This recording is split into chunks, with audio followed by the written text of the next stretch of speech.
Hey guys, tonight we're pulling back the curtains on the strange, glittering, deeply lonely world of Michael Jackson. Not the sequined icon you remember from the posters.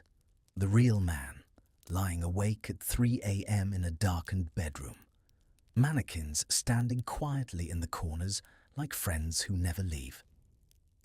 Before you get comfortable, take a second to like and subscribe. But only if you actually enjoy this. And if you do, tap the little bell so the next time a long, sleepy story like this one drifts onto the channel, it finds its way to you without you having to look. Leave a comment telling me where you're listening from and what time it is. I love reading those in the quiet hours.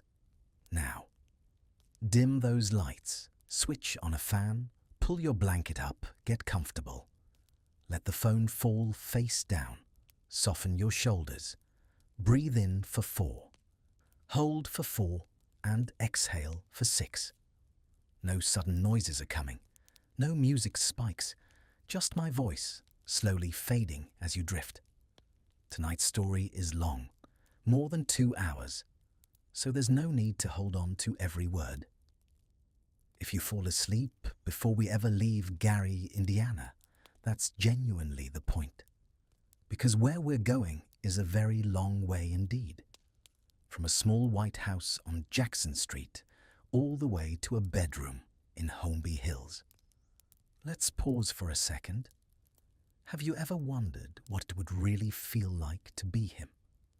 Not the poster on the wall, not the silhouette under a spotlight, but the boy, the man, the body inside the costume. Could you wake up at dawn in a cramped 2-bedroom house at 2300 Jackson Street, sharing one room with 8 siblings, knowing your father Joseph would be waiting downstairs, ready to punish you if you missed a single dance step? Could you step onto the stage of the Apollo Theatre in Harlem at 8 years old, in August of 1967, and win amateur night in front of a crowd that had just booed grown men off that same stage? Could you stand beside Diana Ross in 1969, smiling politely while your childhood quietly packed its bags and walked out the door? Could you carry the weight of Thriller, 66 million copies, the best-selling album in human history, and still feel at the end of the night that it somehow wasn't enough? Could you accept 7 Grammys in a single evening in 1984, walk home on top of the world, and 3 weeks later feel pyrotechnics set your hair on fire under the lights of the Shrine Auditorium?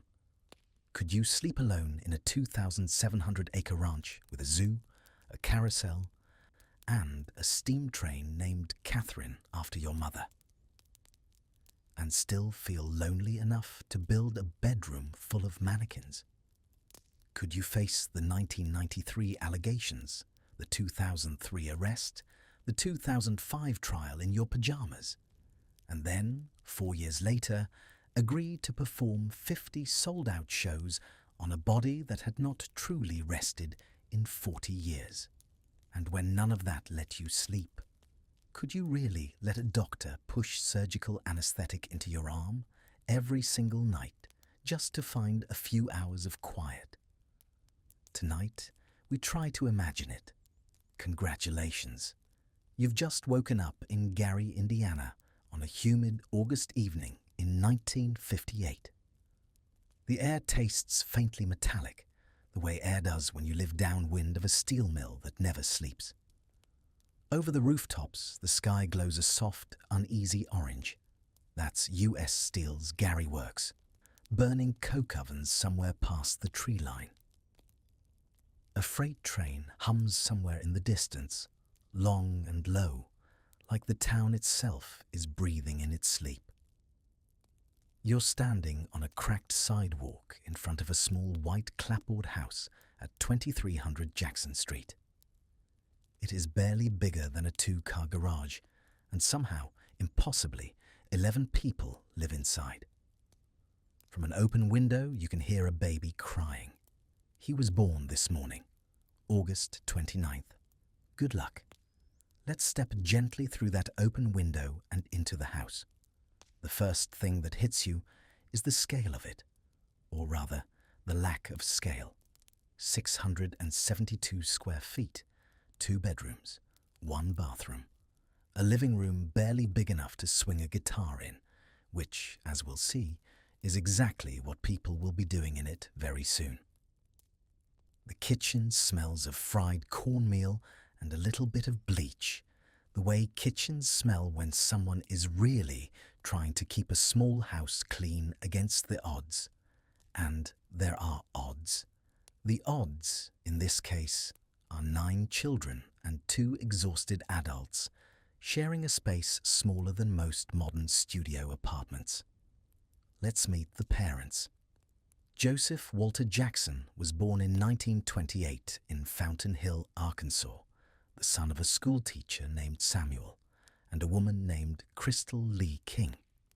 He was a serious boy who grew into a serious man. The kind of serious that comes from watching adults you love struggle and deciding quietly that you will not be struggling by the time you're their age. He boxed. He was good at it. Golden gloves good. He would drive that physical discipline, that refusal to lose instinct, into his children for the rest of his life. Sometimes with a speech, more often with punishment that left marks. By the time we meet him in 1958, Joseph is working as a crane operator at Inland Steel, pulling double shifts and moonlighting as a guitarist in a local R&B band called the Falcons. The Falcons will never make it. That failure, small and humiliating and hovering in the corners of this tiny living room, is going to matter a great deal later. Catherine Esther Screws was born in 1930 in Barber County, Alabama. Polio took some of the mobility in her leg when she was very young, leaving her with a slight, permanent limp that she never complained about, not once. People who knew her said you could forget the limp entirely within about 3 minutes of conversation, because Catherine was the kind of woman whose softness made your own voice go quieter in response. She sang country music and folk hymns around the house, Hank Williams, old Baptist tunes, and she had, by every account, a genuinely beautiful voice. She married Joseph in November 1949. She was 19, he was 21, and within a year, Rebbe arrived. Then Jackie in 51, Tito in 53, Jermaine in 54, LaToya in 56. The twins Marlon and Brandon in 1957. And this is where the story catches in your throat a little, because Brandon died shortly after he was born, and Marlon grew up knowing he had a twin and didn't. Then Michael on August 29th, 1958. Randy would follow in 61. Janet, the youngest, in 1966. 9 children, 11 people, 2 bedrooms. The boys slept in one room, stacked in a triple bunk bed, a piece of furniture that should probably have its own OSHA warning. And Michael bunked with Marlon. Rebbe and LaToya had the other bedroom, until they didn't. Joseph and Catherine slept most nights on a pull-out sofa in the living room. You read that correctly. The man of the house, the steelworker, the ambitious band leader, slept on the couch for years, not because of marital trouble, but because there was simply nowhere else to put him. Somehow, they made it work. Poor people usually do. That is one of the quiet truths of history no one ever really wants to put on a poster. Now, if you walked into this living room in, say, 1963, you would see Joseph coming home from a 10-hour shift at Inland Steel, his fingers still smelling of machine oil and iron dust.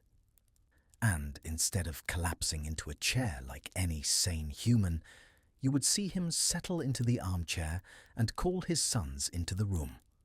Not for a hug, for rehearsal.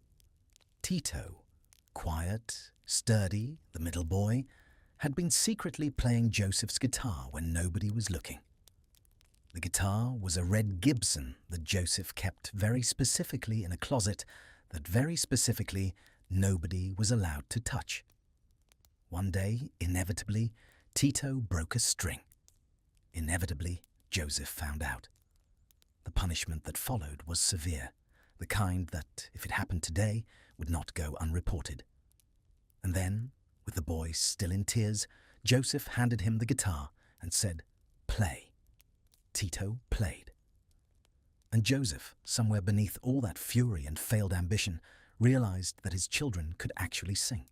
All of them, even the little one, especially the little one. Michael was 5 years old. Let's pause for a second on what 5 years old actually looks like. 5 is missing teeth and mispronouncing consonants.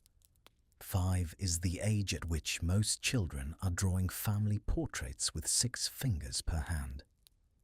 Michael Joseph Jackson, at 5, was already singing lead on songs by Smokey Robinson and James Brown, matching adult vocals note for note in a little boy's voice that didn't seem to belong to a little boy's body. People who heard him for the first time said the same thing, over and over. It was unnerving, like watching a child play chess at grandmaster level. Technically impressive, spiritually a little sad. From the outside, it looked like a miracle. From the inside, it looked like work. A typical Jackson day went like this. Michael would walk to Garnett Elementary School in the morning, book bag over his shoulder, wearing clothes that Catherine had ironed at 5 a.m. because Catherine was a woman who believed firmly that poverty was not an excuse for a wrinkled collar. He would come home in the afternoon, and then rehearsal would begin. Rehearsal went, routinely, from after school until midnight. Homework was done between songs, or not at all. Joseph sat in a chair in the corner, watching, and when a step was missed, when a harmony drifted flat, when a spin was a half-second late, when Jermaine forgot a bass line, Joseph would stand up, and the boys would flinch as one organism, the way a flock of starlings flinches when a hawk turns. Michael would later say, in interviews that made his older self cry, that the name Joe gave him a physical reaction for the rest of his life, hearing it on television. Hearing someone say it on the street, he would feel his stomach tighten. He would taste something metallic in his mouth. He would, as a grown man worth hundreds of millions of dollars, sometimes have to leave the room. He described vomiting before rehearsals. Actually, vomiting. Running to the bathroom, throwing up the little bit of lunch he'd managed to eat, then wiping his mouth and going back to sing "Who's Lovin' You?" with a voice so full of ache that grown women in nightclubs would later weep listening to a child perform it.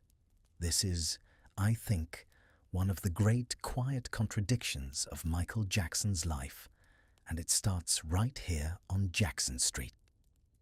The man became famous for communicating feeling, joy, grief, longing, tenderness, with a purity that almost nobody has ever matched. And the reason he could do that is, in part, because he had so many feelings trapped inside a body that wasn't allowed to express any of them in a safe way. The stage became the only room in the house where his father's temper could not reach him. Catherine, meanwhile, was the softness in all this hardness. She attended Kingdom Hall every week. She had converted to being a Jehovah's Witness in 1963, and she took Michael with her. He grew up knocking on doors in Gary, handing out copies of The Watchtower, which is genuinely one of the more surreal images this story offers if you sit with it. The future King of Pop ringing a stranger's doorbell on a Saturday morning, asking if they had a moment to talk about the kingdom of Jehovah. She hummed hymns in the kitchen while she cooked. She corrected the boys' harmonies when Joseph wasn't around, gently by ear. She taught Michael to sing against her own voice, the two of them building thirds and fifths together over a pot of beans. When the boys were hurt, she tended to them. When Joseph's temper was high, she shielded them as best she could, which was often not very because Joseph was Joseph. But she tried. Michael adored her. For the rest of his life, he would speak about Catherine the way people speak about saints, which is convenient because it let him not speak about the other half of the equation quite as often. Now, let's get to Mr. Lucky's. By 1966, Michael is 7, almost 8. The Jackson brothers are a working act. Not a hobby, a working act with a schedule and gas money and bookings. Joseph is driving them in a Volkswagen bus to talent shows at Roosevelt High School, which they win so consistently the other acts stop showing up. And then he starts booking them on the adult nightclub circuit. Gary, Chicago, East Chicago, clubs with names like Mr. Lucky's Lounge.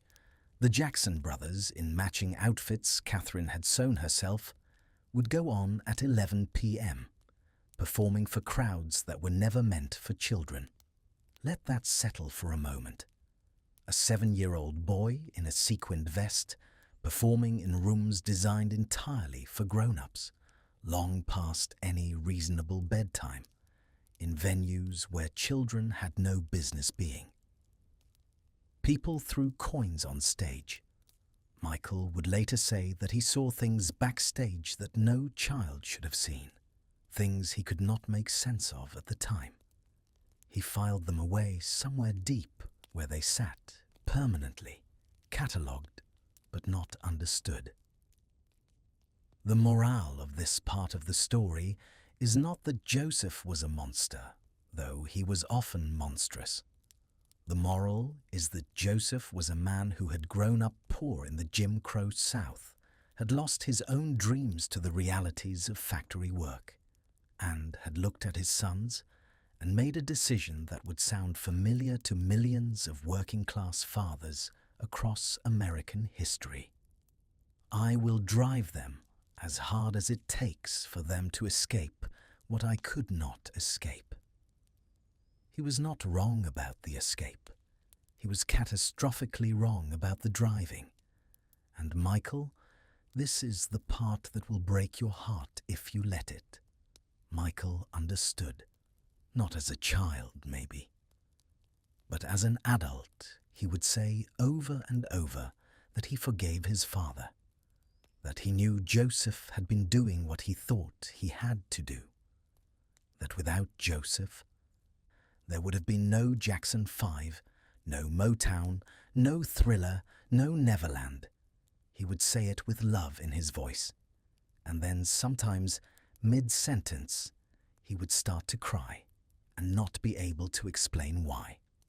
There's a story from this period that always catches me. Joseph came home one evening, unusually early, and found Michael alone in the bedroom in front of the mirror. The little boy had his shirt half unbuttoned, one hand on his hip, the other extended, and he was imitating James Brown. The splits, the spins, the microphone flourishes, completely unaware that anyone was watching. Joseph stood in the doorway for a long time. He did not interrupt. He went downstairs, sat on the couch, and told Catherine quietly, "That boy is going to be a star." He was right. By 1968, Michael is 9 years old. He is already the lead singer of a professional group. He's already the primary breadwinner in waiting for a family of 11. He's already running to the bathroom before shows to throw up, and walking out of the bathroom 5 minutes later in a velvet suit, smiling into strangers' faces, melting rooms with a voice no child should have. His feet barely touch the ground when he dances. His father's shadow looms over every room in a house on Jackson Street that will, in about 18 months, be empty because Joseph is about to load everyone into a van and drive them to California. And somewhere in that little white clapboard house, in the upstairs bedroom with the triple bunk bed and the pomade on the dresser and the sweat-stained rehearsal clothes hanging from a nail, a 9-year-old boy is lying awake, staring at the ceiling, listening to the freight trains hum through Gary in the dark. He is already carrying a family's hopes, a father's ambition, and a voice bigger than the house. He has no idea that the boos of the Apollo Theatre are waiting for him in Harlem. But they are. They are, in fact, exactly 90 days away. August 13th, 1967. Harlem. The Apollo Theatre on 125th Street, which by this point had been running its amateur night for more than 30 years, and had developed a reputation that was, let us say, not kind. The Apollo crowd did not clap politely. The Apollo crowd did not give you the benefit of the doubt. The Apollo crowd had booed grown men, grown professional men, men with moustaches and record deals, off the stage so mercilessly that a designated figure in a court jester costume, called the executioner, would come out with a broom and sweep the failed act into the wings like spilled peanuts. That was the culture. That was the gig. And into this room, onto this stage, under these lights, walked 6 small boys from Gary, Indiana, the oldest 15, the youngest 8, wearing outfits Catherine had stitched together on a sewing machine in the kitchen. Before going on, Michael reached up and touched the tree of hope. This is a tradition at the Apollo, a piece of an actual elm that had grown on 7th Avenue, cut down when the street was widened and preserved backstage as a kind of good luck totem. Every performer touches it. Ella Fitzgerald touched it. James Brown touched it. And on this night, in August of 1967, a barefoot in spirit 8-year-old in a little suit reached up on tiptoe, pressed his palm to the wood, and went out there to sing. They did not get booed. They did not get the executioner. They won. They beat adult singers, adult bands, adult dancers, some of whom had been chasing the amateur night crown for years. And they beat them because an 8-year-old boy had stood in front of that crowd and sung with the voice of someone who had lived 9 lifetimes. The Apollo crowd, which had eaten professionals for breakfast, sat quietly during his solo and then erupted at the end. Joseph, in the wings, did a thing he almost never did in public. He cried a little. Then he wiped his face and started thinking about contracts. Contracts came quickly. A small local label called Steeltown Records, run out of Gary, signed them first, and in January 1968 they released a single called Big Boy. It sold modestly. It is now one of the most expensive Jackson 5 collectibles in the world, and if you own a copy in good condition, you should probably be nicer to your children so they stay in the will. But the single did what singles do when they work.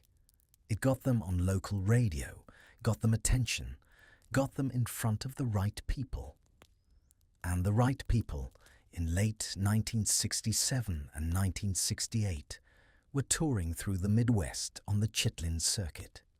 One of those people was Gladys Knight.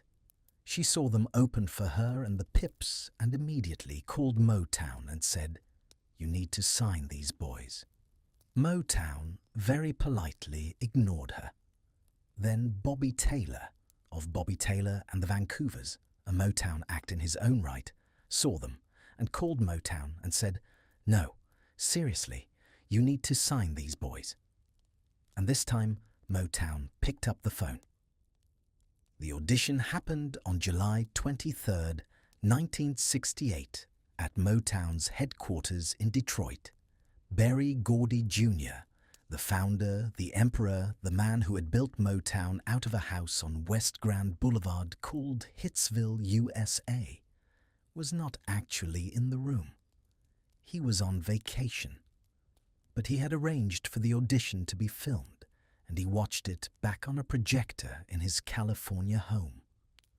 He watched a 10-year-old Michael Jackson do a full James Brown impression, the cape routine, the splits, the screams, the whole machinery, and then come out of the impression and sing "Who's Lovin' You" with an ache that should not exist in the throat of a child. Gordy, so the story goes, watched the film, leaned back, lit a cigarette, and said, "Sign them." They were signed. And the signing, as signings often do, meant that the entire Jackson family would need to pack up and leave Gary, Indiana, forever. In 1969, Joseph and the boys went first. They flew to Los Angeles, checked into modest motels, then into Berry Gordy's home, then into a house Motown rented for them in view of the Hollywood sign. Catherine, LaToya, Rebby, Randy, and baby Janet, 3 years old, stayed behind in Gary for a few more months, finishing out school years, packing up a life. When they finally joined the rest of the family, they landed in a California that looked, to a woman from Alabama via Gary, like a different planet. Palm trees, swimming pools, neighbors who waved without knowing your name. Catherine cried quietly for a long time. Then she unpacked. And now we arrive at one of the loveliest, funniest bits of music industry mythology in American history. Motown's publicity department, trying to figure out how to introduce the Jackson 5 to the world, decided that the story of 5 boys from Indiana signed by a Detroit label was insufficiently glamorous. So they concocted a new story. The story went, Diana Ross, Motown's reigning queen, the former lead of the Supremes, the actual star of the label, had personally discovered the Jackson 5 and was personally presenting them to the world. She had not, in fact, discovered them. By the time she met them, they had already been signed for nearly a year. But on August 11th, 1969, Berry Gordy threw a party at the Daisy Club in Beverly Hills. Invitation only, Hollywood's A-list, journalists with notepads, and Diana Ross, wearing something that probably cost more than the house on Jackson Street, stood up and introduced her new discoveries. The Jackson 5. They performed. The room lost its mind. And the next morning, every newspaper in America ran some version of Diana Ross discovers talented brothers. This was a lie. It was a charming, well-marketed, commercially devastating lie. And Michael, for the rest of his life, had a complicated relationship with the truth, for reasons that, I think, started here. When you are 10 years old, and you watch adults fabricate a story about you and watch the world swallow it whole, you learn something permanent about the relationship between image and reality. You learn that the story people believe about you is often more powerful than the facts. That is a useful lesson for a future superstar. It is a corrosive lesson for a child. Diana, it should be said, was lovely to him. She became a kind of older sister and part-time mother figure. She invited him to her house and showed him art books, Michelangelo, Degas, the Impressionists, and took him through museums. She taught him that a black boy from Gary could walk into a gallery and claim beauty as his inheritance. he adored her. His adult obsession with her, which later tipped into something stranger, some of the plastic surgery, some of the mannerisms, started in these afternoons with paintings of ballerinas spread across a coffee table. Now, the music. Motown assigned the Jackson 5 to an in-house songwriting and production team nicknamed the Corporation. It consisted of Berry Gordy himself, plus Freddie Perrin, Phonce Mizell, and Deke Richards. Their job was to deliver hit songs, and their first attempt in the summer of 1969 was a little bubblegum funk track called I Want You Back. Michael, age 11, recorded the vocal at a studio in Hollywood, standing on a wooden box so he could reach the microphone. They did take after take after take. The Corporation was not easy on him. He did not need them to be. The perfectionism was already inside him. He wanted his own approval more than he wanted theirs. I Want You Back was released on October the 7th, 1969. It hit number 1 in January of 1970. Then ABC, number 1. Then The Love You Save, number 1. Then I'll Be There, number 1. 4 consecutive number 1s, their first 4 singles. No act in the history of the Billboard. Hot 100 had ever done this. Not Elvis. Not the Beatles, not the Supremes. A group of brothers from a 2-bedroom house in Gary, Indiana, had just broken a record that still, to this day, is basically impossible to touch. And the schedule. Oh, the schedule. They appeared on The Ed Sullivan Show on December the 14th, 1969, the night a generation of American parents pointed at their televisions and said, "Look at that little boy." They played the Forum in Los Angeles. They played Madison Square Garden. They played stadiums where teenage girls screamed so loudly the sound techs could not hear the monitors. In September 1971, ABC launched a Saturday morning cartoon called The Jackson 5. Animated versions of the brothers, voiced by actors, solving light adventures between songs. Michael, age 13, watched himself as a cartoon and thought it was the funniest thing in the world. He rolled on the floor laughing, which is, strangely, one of the only times in this stretch of his life he was able to act his age. On tour, the boys had a private tutor named Rose Fine. She travelled with them, set up a little classroom in the hotel room of the day, and tried, genuinely tried, stubbornly tried, to teach them history and math and English between sound checks. Michael adored her. She introduced him to books. She told him, in a way no one else had, that his mind mattered as much as his voice. For the rest of his life, when people asked him about school, Michael would say, "I had Rose Fine," and that was enough. But the fence. Let's talk about the fence. At every hotel, at every venue, at every rented house, there was a fence. And on the other side of the fence, Michael could see children. Children his age. Children who did not have rehearsal schedules. Children who were climbing trees and chasing each other and doing the thing children are supposed to do, which is waste time beautifully. He watched them through chain link. He watched them from bus windows. He watched them from the back seat of cars. And sometimes, he would later say, he would cry. Not because he resented them, because he genuinely did not understand what they were doing or how they knew how to do it without being told. This is the part of the Motown chapter that historians sometimes rush past, and I want to sit in it. Michael Jackson did not have a childhood. He had a career that happened to coincide with the years other people use for childhood. Those are not the same thing. And every single thing strange and sad and tender about the adult Michael, the theme park, the toys, the animal companions, The friendships with children his own mental age begins in these years, on tour buses, watching kids on the other side of a fence play a game whose rules he could not quite make out. He had his first solo hits in this stretch too. Got to Be There in 1971, Rockin' Robin, Ben in 1972, the theme song to a movie about a boy and his pet rat, which, as I will never stop finding delightful, became Michael Jackson's first solo #1.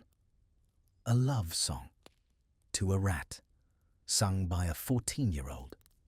And he sang it so tenderly that grown adults wept in their cars on the way to work. The rat was beside the point. Puberty, when it came, was cruel. Michael had been pretty as a child. A wide, open face, big eyes, an easy smile. His face changed as everyone's does. Acne bloomed along his cheeks and forehead. His nose broadened. And Joseph, who had never once met a tender moment he could not step on, began calling him Big Nose in front of the brothers. Over dinner, in rehearsals, on tour buses. Big Nose. Every day. For years. If you have ever wondered where the later plastic surgery came from, you can stop wondering. It came from a dining room table in Encino in the early 1970s, where a boy who had just become a global star could not look in a mirror without hearing his father's voice telling him his face was ugly. That is not a theory. That is something Michael said plainly in interviews as an adult. Joseph's taunts carved a groove into his son's self-image that would widen over decades into a canyon. Meanwhile, the brothers were growing frustrated. Motown would not let them write their own songs. Motown would not let them play their own instruments on records. Motown kept them on the corporation's assembly line, and the corporation, to be fair, had built a very good assembly line. But the boys were not boys anymore, and they wanted to make the records they heard in their heads. In December 1973, the tension took a personal turn. Jermaine married Hazel Gordy, Berry's daughter, which was sweet and also strategically inconvenient because the boys were already quietly looking at the exit. In 1975, they took it.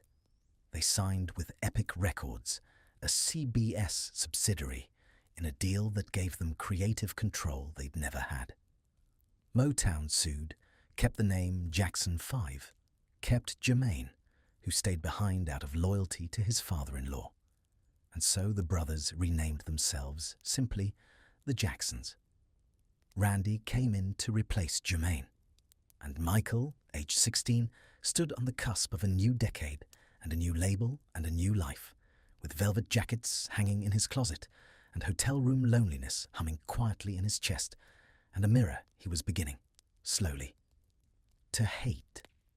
Which brings us inevitably to a film set in New York City in the summer of 1977, where a 19-year-old Michael Jackson is dressed as a scarecrow standing in an abandoned plaza at the base of the World Trade Center, about to meet the man who will change the rest of his life. But before we get to that meeting, let's set the stage, because it matters that this is happening in New York and not Los Angeles, and it matters that it is happening on a film set and not in a studio. In 1976, the Jacksons, newly renamed, newly signed to Epic, got their own CBS variety show, called, with admirable lack of imagination, The Jacksons. It ran briefly in the summer of 1976, got picked up again in early 1977, and featured the brothers and their sisters singing medleys, performing sketches, wearing sequins, and being broadly wholesome in a way the 1970s required of any family act on network television. Michael hated it. He hated the sketches. He hated the forced jokes. He hated the fact that a variety show format did not allow you to do anything interesting for longer than 90 seconds. He did it anyway, because you did not say no to Joseph, and because the family needed the income, and because by 19, Michael was already very good at doing things he hated, with a smile you could see from the back row. What he did not hate, and what changed everything, was the phone call that came in early 1977, offering him the role of the Scarecrow in a big-budget, all-black film adaptation of The Wizard of Oz, called The Wiz, directed by Sidney Lumet, starring Diana Ross as Dorothy. Diana had pushed for him personally, and Motown, which co-produced the film, agreed. For Michael, The Wiz was not a movie. It was an escape hatch. He moved to New York City. For the first time in his life, he lived away from his parents. He and LaToya shared an apartment on the Upper East Side.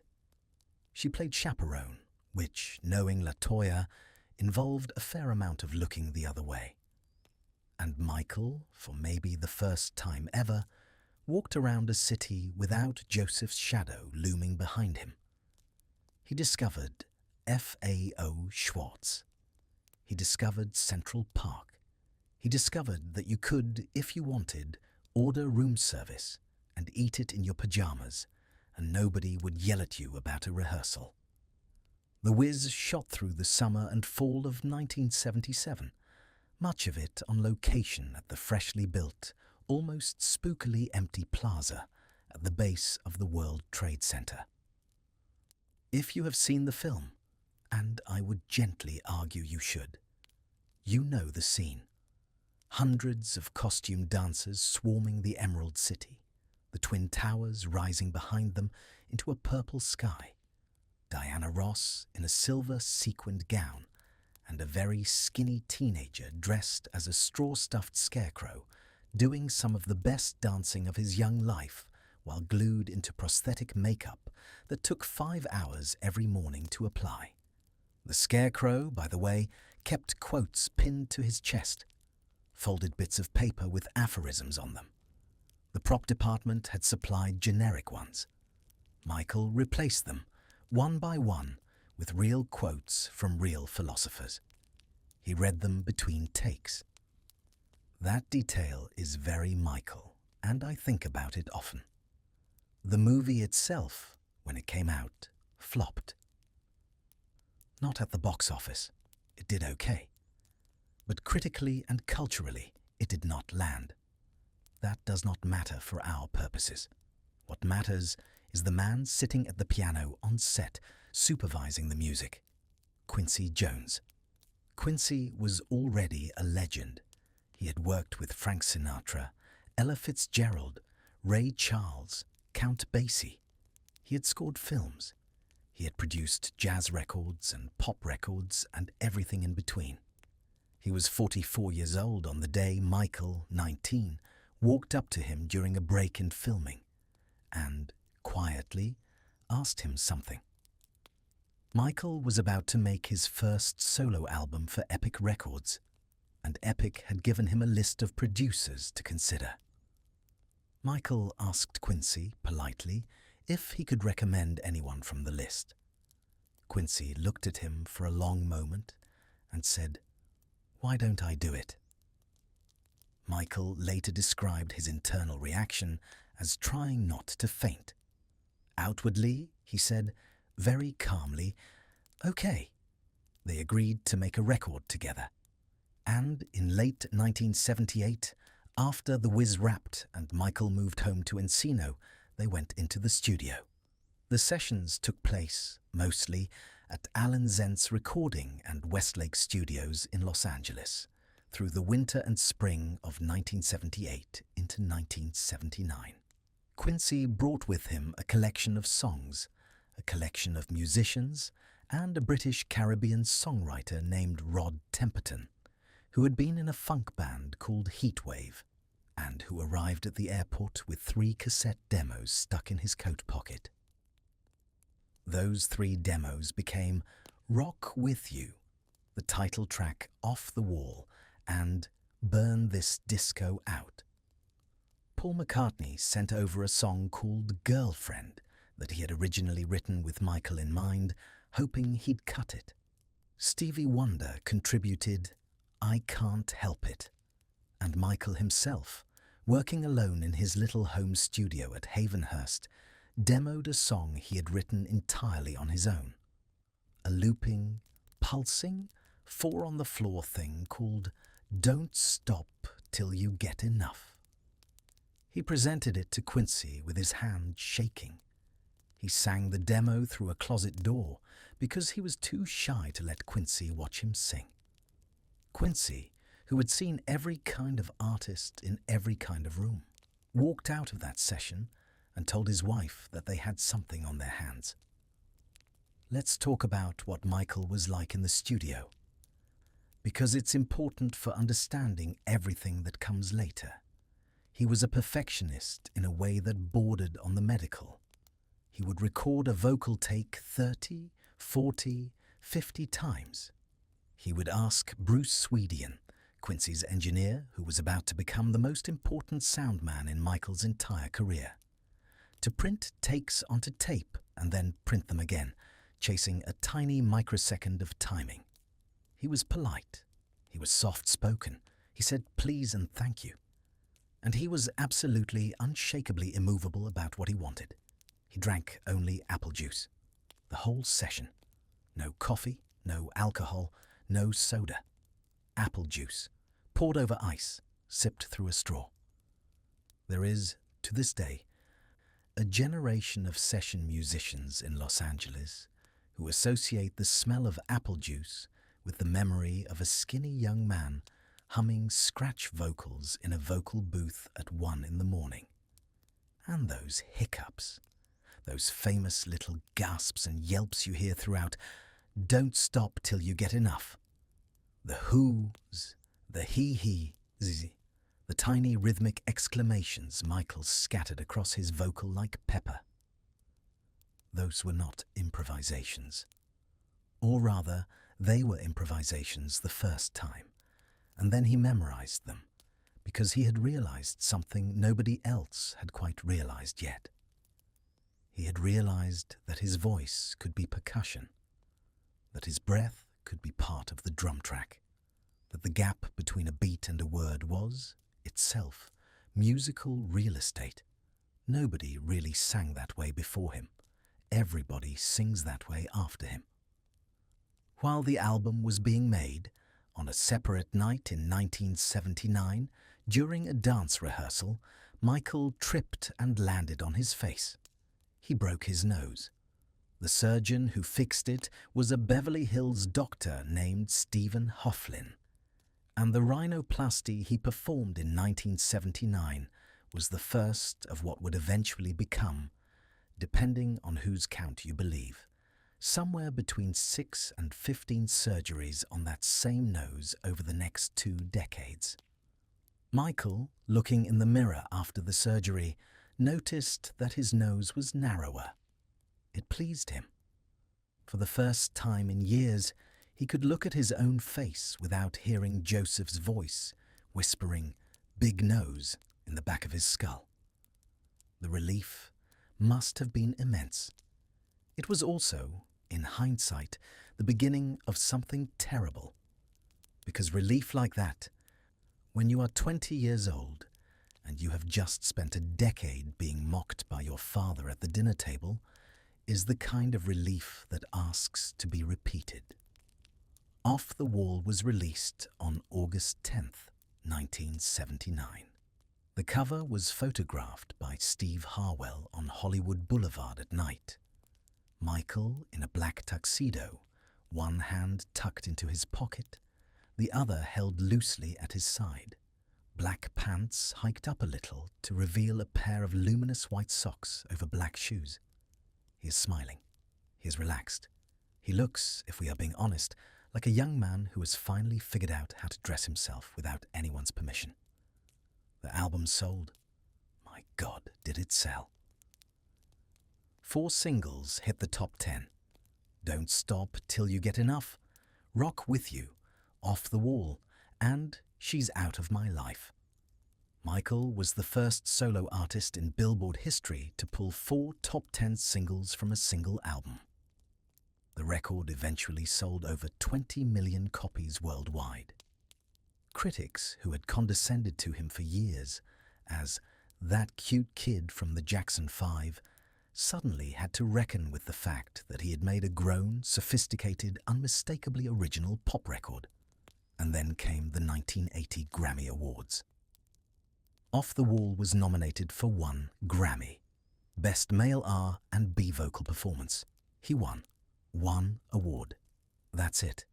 Thriller, I Will Remind You, had not happened yet. The world still thought of Michael as an R&B act, a genre they had quietly built fences around, the way they always did. Album of the Year went to Billy Joel's 52nd Street. Which, I have nothing against Billy Joel, but the snub landed on Michael the way an insult lands on someone who has been trying very hard not to seem sensitive. He went home that night to Havenhurst and sat by himself in his room for a long time. He later said in an interview with Jet magazine that he had cried, and then, very quietly, he had made himself a promise. He said, and these are basically his words, that the next album would be so good, so undeniable, that it would be impossible for them to ignore. He said, they. He meant the industry. He meant the critics. He meant, somewhere underneath, Joseph. He also meant the invisible audience of his own perfectionism, the one he could never quite please, the one that lived in the space between a microphone and a closet door. The late 1970s beyond the studio were a strange and fertile time for him.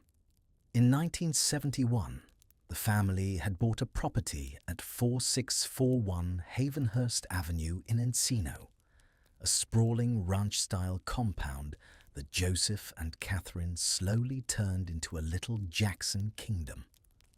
Aviaries full of exotic birds, topiary shaped like dinosaurs, a Christmas display that was famous in the neighborhood despite the family being Jehovah's Witnesses, who technically did not celebrate Christmas. Catherine's religious life was strict. Michael went door to door with her, in disguise sometimes, handing out Watchtower magazines well into his 20s. He really believed. He needed to believe. He needed a frame around the chaos, and Kingdom Hall gave him one. He also needed Disneyland. He would go weekly, sometimes twice a week, often in a fake mustache and a false nose, which fooled exactly nobody but allowed everyone, politely, to pretend it had. He rode Space Mountain. He rode Pirates of the Caribbean. He sat on a bench near the Mark Twain riverboat and watched the children on the other side of a new, more cheerful fence. Not the chain-link fences of his touring years, but a little wooden one painted white. And for an hour or two, he was able to be, approximately, a person his own age.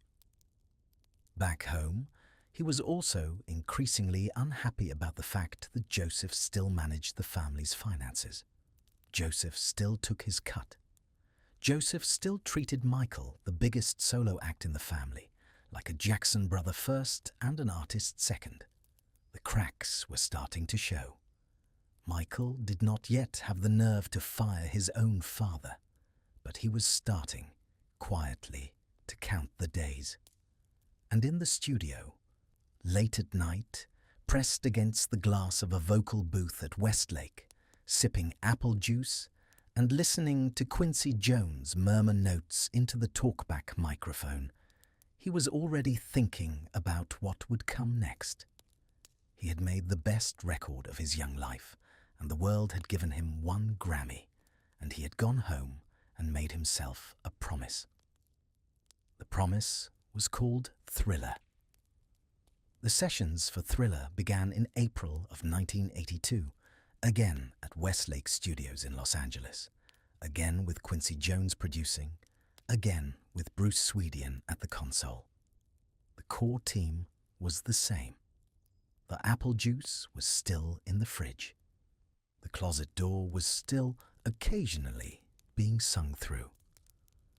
But the air in the room was different now, because everyone in it understood what Michael had whispered to himself in his bedroom at Havenhurst after the 1980 Grammys. The next one had to be impossible to ignore. Imagine for a moment being in that room. You walk in at 8 in the evening and the lights are low. The console is the size of a small car. Bruce Swedian is hunched over it the way a jeweler hunches over a loop, because Bruce doesn't listen to music. Bruce studies it. Quincy is in the producer's chair wearing a sweater, doodling on a legal pad. And Michael, 23 years old, soft-spoken, all elbows and cheekbones, and a single curl falling over his forehead, is standing at a music stand with a set of lyrics in his hand and an expression of absolute quiet concentration. They recorded 9 songs. Wanna Be Startin' Something, Baby Be Mine, The Girl Is Mine, a duet with Paul McCartney that was recorded first and released first, and which was, frankly, the softest song on the album, chosen as the lead single for reasons that still make music executives sweat. Thriller, written by Rod Temperton, originally titled Starlight, rewritten on an airplane when Temperton realized a horror movie concept would suit Michael's particular appetites better. Beat It, for which Quincy called up Eddie Van Halen and asked if he would come in and play a guitar solo. Van Halen, confused, thought it was a prank call. When he realized it wasn't, he drove over to the studio during a break from his own band, recorded 2 takes of the solo in about 20 minutes, declined payment, and drove home. He said later he did it for a 6-pack of beer and the fun of it. The guitar solo he recorded for free is, arguably, the single most famous guitar solo of the entire decade. Then came Billie Jean, and Human Nature, and P.Y.T., and The Lady in My Life. And when it was all tracked in the autumn of 1982, Quincy and Bruce took their first mixes into a listening session, and they hated them. The whole room hated them. The vocals were buried. The bass was off. Something was wrong. Michael, reportedly, left the room and cried. And then Quincy, to his eternal credit, calmly suggested they start the mixing over, from scratch, 2 songs a week for the next 2 weeks, until it was right. And they did. And when they finished, on a night in early November, they sat in that dark control room and played the album back end to end. Nobody spoke. They knew. Thriller was released on November 30th, 1982. It did not at first explode. It moved, it climbed, it sold steadily through the Christmas season. And then something happened in the spring of 1983 that changed everything. On March 25th at the Pasadena Civic Auditorium, Motown taped a 25th anniversary special. They wanted Michael to perform with his brothers. Michael agreed. He loved his brothers, in the complicated way you love anyone who's seen you at your worst, but only on the condition that he could also perform a solo song, his solo song. Billie Jean. He spent the weeks leading up to the taping in his kitchen at Havenhurst, in front of a linoleum floor, working out a dance move he had been obsessed with for months. He had seen it done, fragmentarily, by a dancer named Jeffrey Daniel from the group Shalimar, and by a street dancer named Cooley Jackson, and by various popping and locking dancers on Soul Train. It was the illusion of gliding backward while appearing to walk forward. Michael took it apart rebuilt it, drilled it, added the slight lean, the little hat tilt, the sudden toe pop at the end. He did it over and over, alone, in socks, on the kitchen floor, until his mother came in and told him dinner was ready. On the night of the Motown 25 taping, he walked out onto the stage wearing a black sequined jacket, a white shirt, high-water black pants that showed his white socks, and a single white sequined glove on his right hand. 2 minutes and 40 seconds into Billie Jean, he did it. The moonwalk, live, on television. The first time anyone on Earth had ever seen it. And the room screamed in a way the room had never screamed before. And Fred Astaire, watching at home, reportedly called Michael the next day and said, "You're a hell of a mover, man." The special aired on May 16th, 1983. 60 million people watched.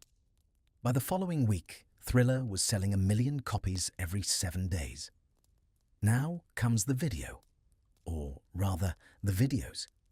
Because Billie Jean, already a hit, got a video that MTV initially would not play, because MTV, in 1983, had a quietly segregated playlist. Black artists were not on the station. Walter Yetnikoff, the head of CBS Records, Michael's label, got on the phone and threatened, more or less, to pull every single CBS artist from MTV if they did not play the Billie Jean video. They played the Billie Jean video. And then they played Beat It. And then, in the fall of 1983, they premiered a 14-minute short film called Thriller, directed by a horror comedy director named John Landis on a budget of $500,000, which at the time was twice what anyone had ever spent on a music video. Filmed in Los Angeles in October. Werewolf to zombie transformation makeup by Rick Baker, the man who had just won the first ever Academy Award for makeup for An American Werewolf in London.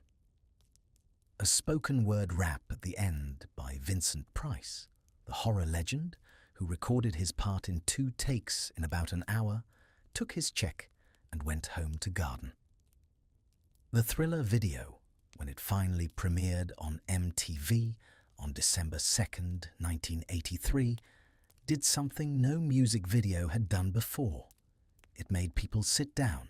It made them stop and watch the entire thing. It made them buy a VHS called The Making of Thriller, essentially a documentary about a music video, which was a commercial concept that did not previously exist, that went on to become the best-selling home video in the world at the time. Thriller, the album, would eventually sell over 66 million copies. Some counts go higher. It is, and probably always will be, the best-selling album in the history of recorded music. And then came January 27th, 1984. You need to imagine this moment carefully, because everything that happens to Michael in the second half of his life runs, in some form, through this moment. It was a Friday. The Jacksons were filming a Pepsi commercial at the Shrine Auditorium, the kind of commercial that required a small concert setup with a screaming audience of 3,000 kids. Pepsi had paid the family $5 million. The commercial was meant to feature pyrotechnics behind Michael as he walked down a lit staircase. Take 6. The pyrotechnics went off a fraction of a second too early. A flash pot ignited the pomade-heavy hair at the back of his head. He did not notice immediately. He kept dancing, kept spinning, because that is what 40 years of Joseph's rehearsals taught him. Finish the take. And by the time his brother Jermaine saw what was happening and screamed, Michael's scalp was burning.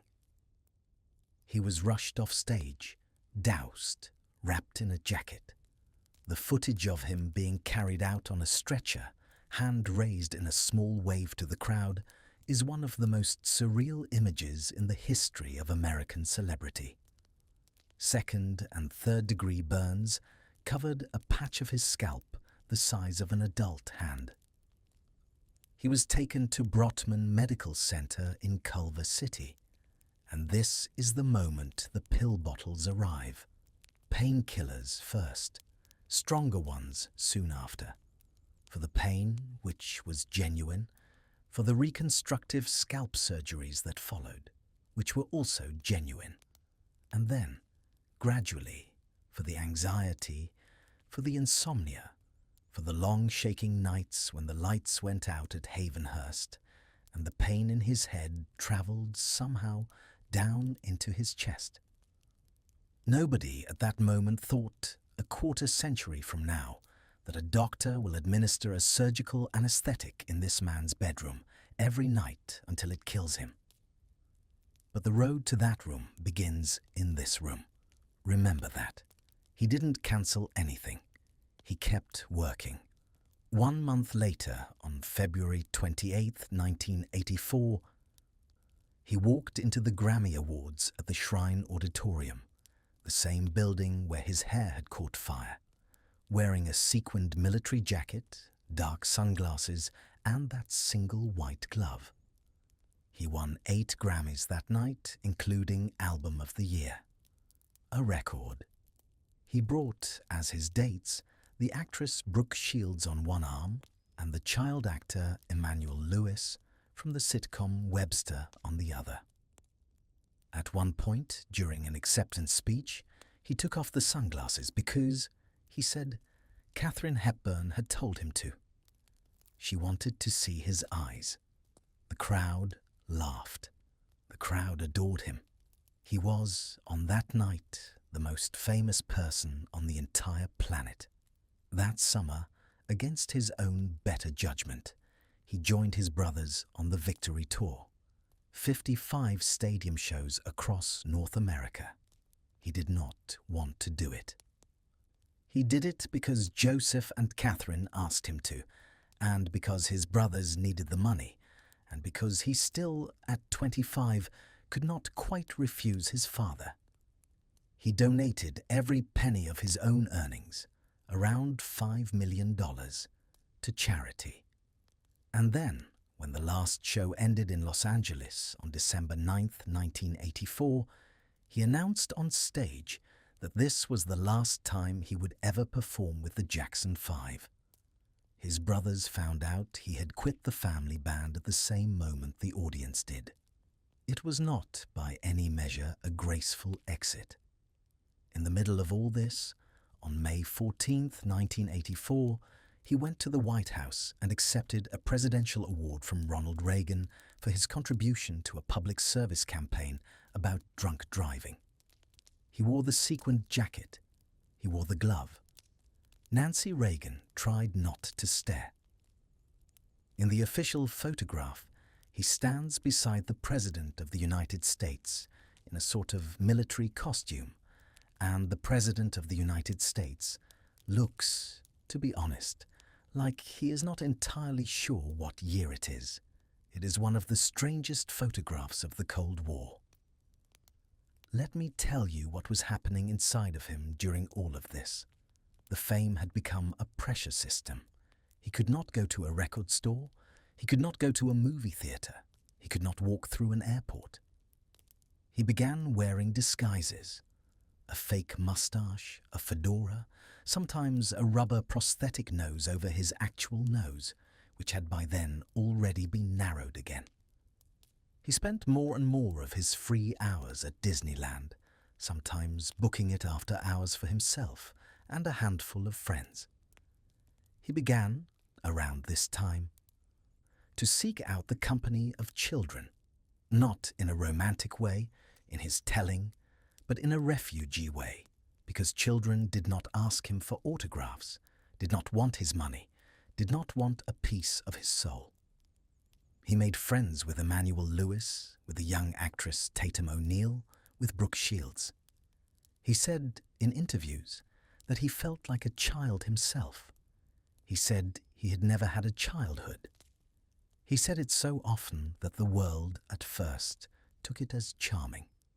On August 14th, 1985, Michael did something that, more than any surgery or scandal, quietly changed his life forever. He bought the ATV music catalogue for $47.5 million. A TV owned, among other things, the publishing rights to 251 Beatles songs.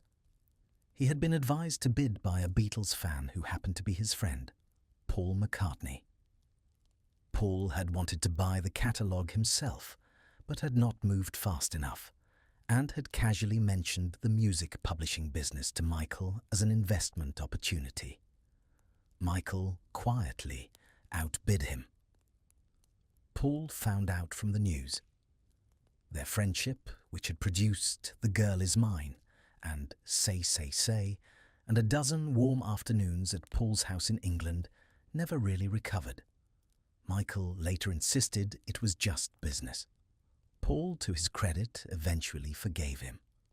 But yesterday, for the next several decades, technically belonged to a man from Gary, Indiana.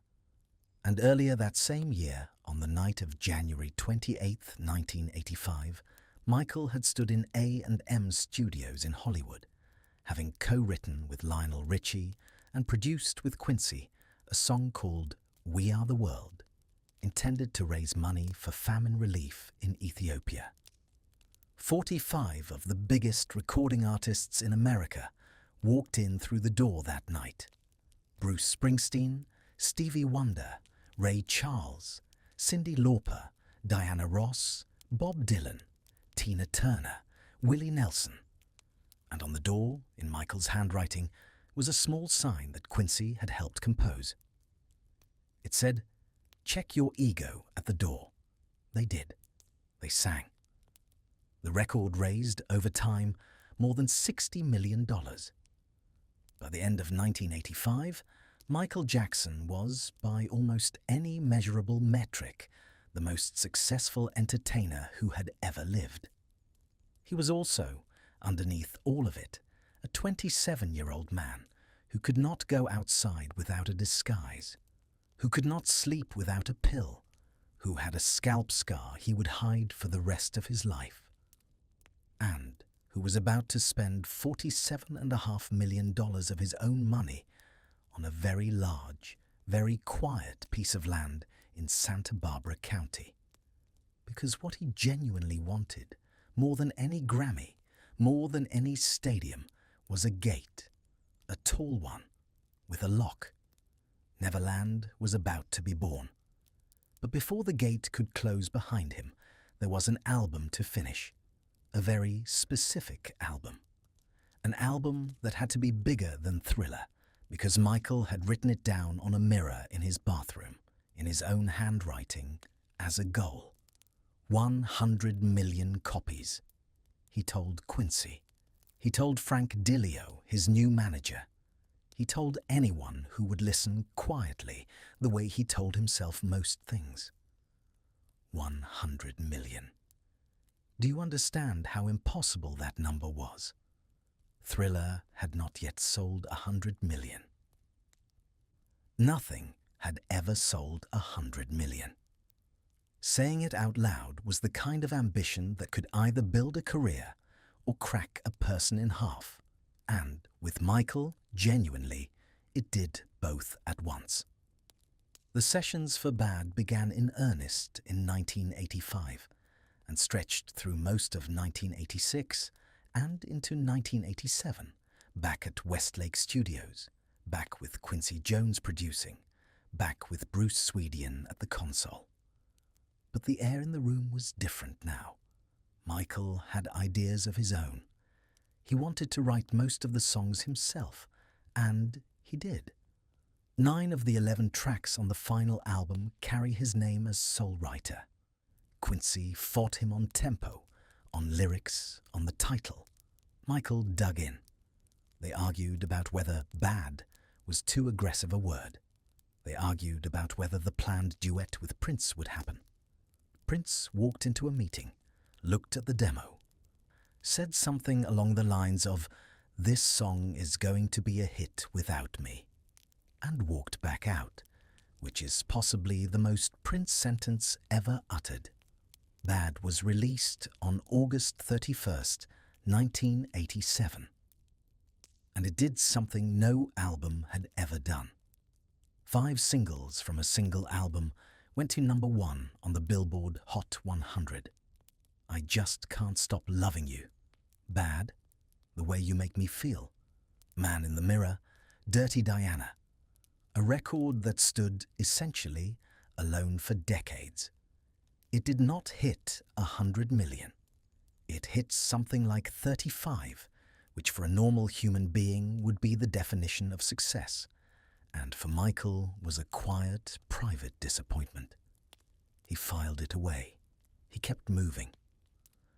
On September 12, 1987 in Tokyo, he launched the Bad World Tour, his first tour as a solo artist, and the first tour by a solo artist in history to play stadiums on a truly global scale.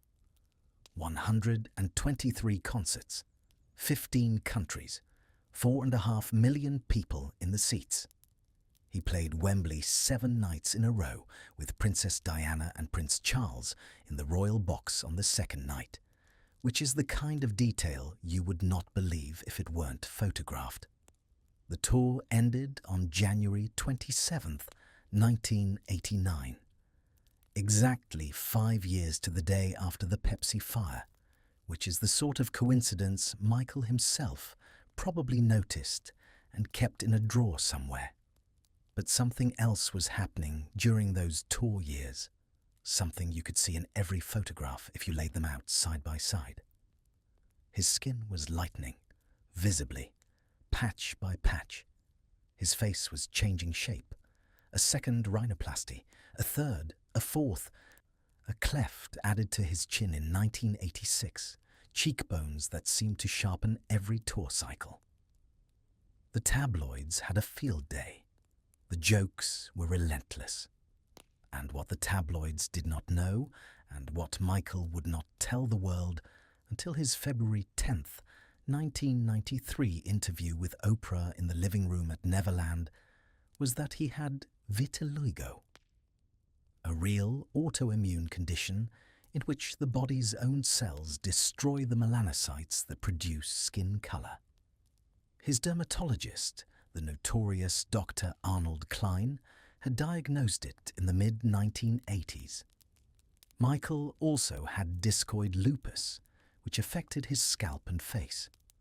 Both conditions were later confirmed at his autopsy in 2009. The skin lightening was not vanity. It was medical. The patches of light skin had spread so widely that evening out the remaining dark patches was, according to his dermatologists, the only cosmetically viable option left. The surgeries, the nose, the chin, those, yes, those were something else. Those were the ghost of Joseph in the mirror. Those were big nose echoing down a hallway 30 years long. But the skin was a disease, and he did not yet feel he could tell anyone. So he wore the glove. The glove covered the first patch of vitiligo he noticed. You have been looking at a medical bandage for 40 years and calling it fashion. While all this was happening, his lawyers were closing on a piece of land. On March 17th, 1988, Michael Jackson paid $19.5 million to a developer named William Bone for a place called Sycamore Valley Ranch in Los Olivos, California, about 5 miles up a winding 2-lane road from the town of Santa Ynez. 2,700 acres, rolling oak-studded hills. A 6-bedroom main house in a mock Tudor style. A lake with a stone bridge. He renamed it Neverland Valley Ranch, after the island in Peter Pan where children never have to grow up. And then he did something genuinely astonishing with it. He built a theme park inside the gate. You have to picture this. You come up the drive past a floral clock that spells out the word Neverland in living flowers. You pass a life-size topiary of a little boy reading a book. You pass a life-size topiary of 3 musicians. You keep driving. And then, eventually, you see a Ferris wheel. Not a small one. A full county fair Ferris wheel, lit in white bulbs. Next to it, a carousel with horses hand-painted in custom pastels. Next to that, a zipper, an octopus, bumper cars, a super slide.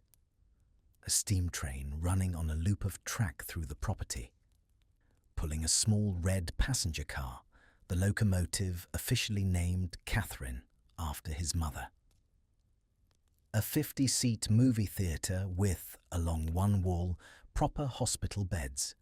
Real ones, with IV hookups, because he wanted sick children brought up from the hospitals in Los Angeles to watch movies in comfort. An arcade stocked with every pinball and video game he could buy. A candy shop restocked weekly, and a zoo with elephants, giraffes, orangutans, a tiger, llamas, and, of course, Bubbles. The chimpanzee he had acquired from a research lab in 1983, who for a few brilliant years ate at the dinner table, used a toilet, and appeared on magazine covers before he grew up and got too strong and had to be moved to a sanctuary in Florida, where, last I checked, he is still alive. Chimpanzees, it turns out, live a very long time. A typical day at Neverland began around noon. Michael slept late, always. The staff brought vegetarian breakfast to his bedroom. He watched 3 Stooges films. Genuinely, constantly, his favorite thing in the world. He took meetings. He worked on music in the studio on the property.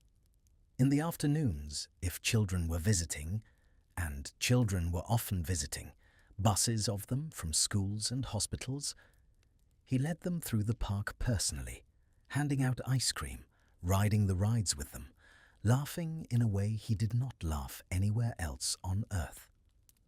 He slept, when he could, in a large bed on the 2nd floor of the main house. He did not sleep much. He never had. Around this same time, he was also quietly running a small experiment in mythology.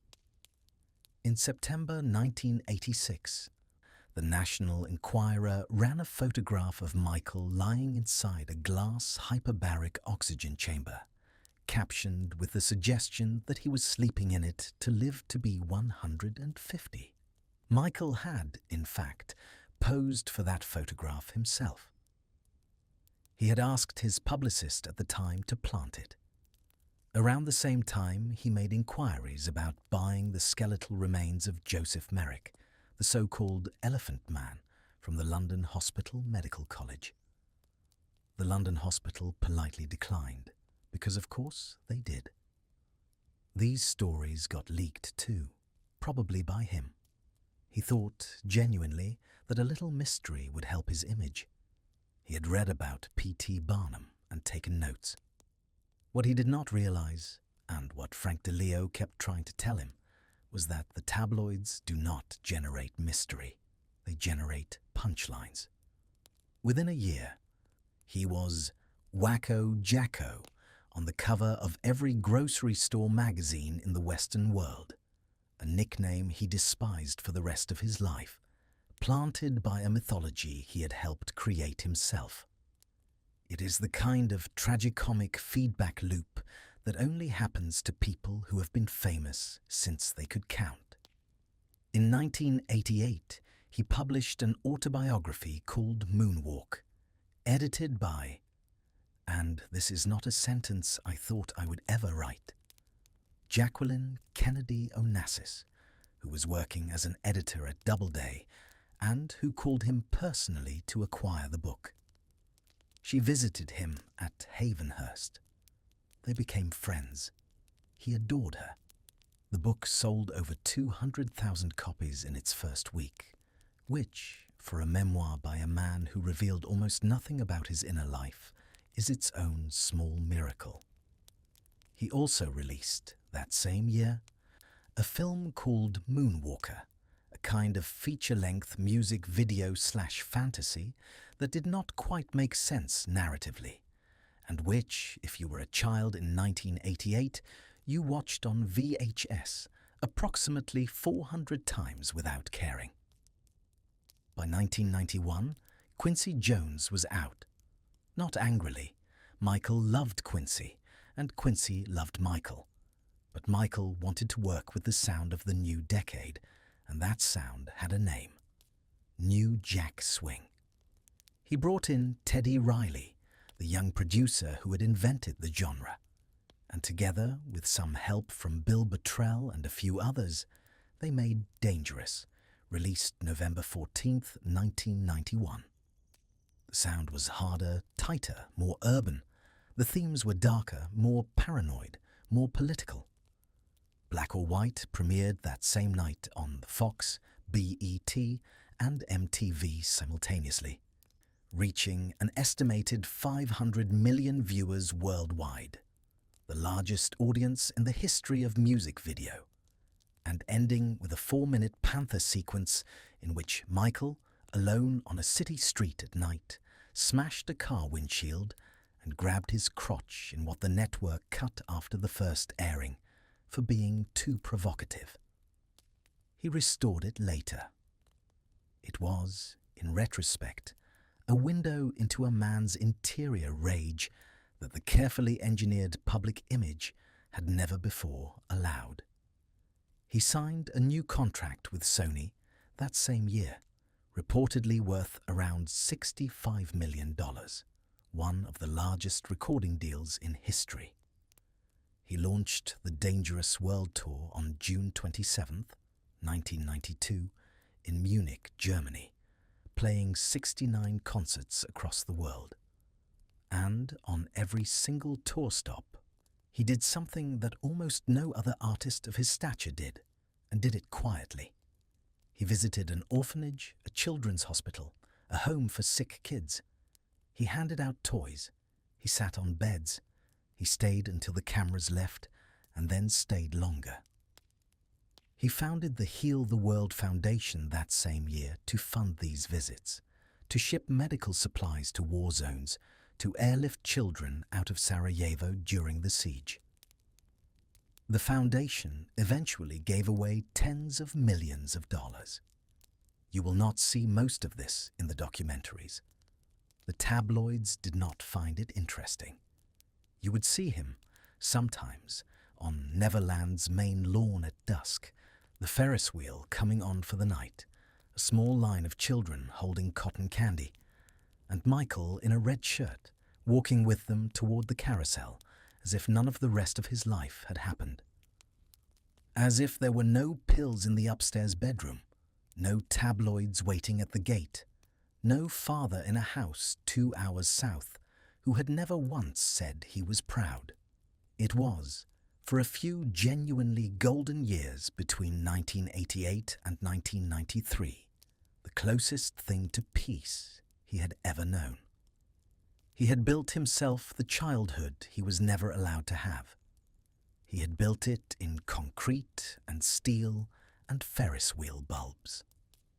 He had built it tall and locked it behind a very expensive gate. And then, in the summer of 1993, somebody on the outside of that gate picked up a telephone. The somebody was a dentist named Evan Chandler, and the telephone call he made in the summer of 1993 was to his lawyer. Evan Chandler had a 13-year-old son named Jordan, or Geordie, a sweet-faced boy Michael had befriended the year before after meeting him at a car rental office in Los Angeles. Geordie had been invited up to Neverland. He had slept in Michael's bedroom. He had traveled with Michael, along with his mother June and his little sister, to Monaco for the World Music Awards.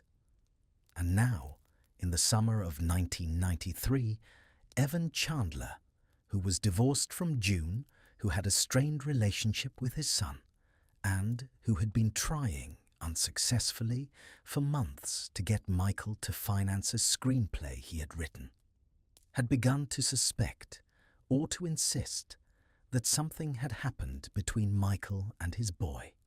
The details of what exactly Evan Chandler believed, what he pressured his son to say, what he actually extracted from him under dental sedation in a private conversation in his office, have been debated for 3 decades and will never be fully known. What can be said with certainty is this. On August 17, 1993, while Michael was in Bangkok on the second leg of the dangerous tour, the Los Angeles Department of Children and Family Services opened a formal investigation. On August 21st, approximately 12 officers from the Santa Barbara and Los Angeles County Sheriff's Departments served a search warrant on Neverland and raided the property for 6 hours, photographing everything, seizing videotapes, going through closets. And on December 20th, 1993, Michael Jackson stood in a room at his Neverland Ranch and was strip-searched, photographed from every angle by investigators executing a body description warrant, because Geordie had described, in a sworn statement, distinctive markings on Michael's body that he said he had seen. Michael, in videotaped remarks, he filmed himself a few days later and released to the public, described that strip search as the most humiliating experience of his life. You can watch the tape. He is gaunt. His voice is hoarse. He swears on his mother, on his family, that he is innocent. Whether the body description matched or did not match has been argued by both sides ever since. The police never filed criminal charges, but Michael by then was already collapsing. He had been on the dangerous tour for over a year. He was in pain from his scalp. The old Pepsi burn had never fully healed, and the hair transplants he had undergone had left him in constant low-grade agony. He had been relying on a growing list of prescription painkillers and sedatives. On November 12, 1993, from a stage in Mexico City, his team abruptly cancelled the remaining dates of the dangerous tour and announced that Michael was entering treatment for addiction to prescription medication.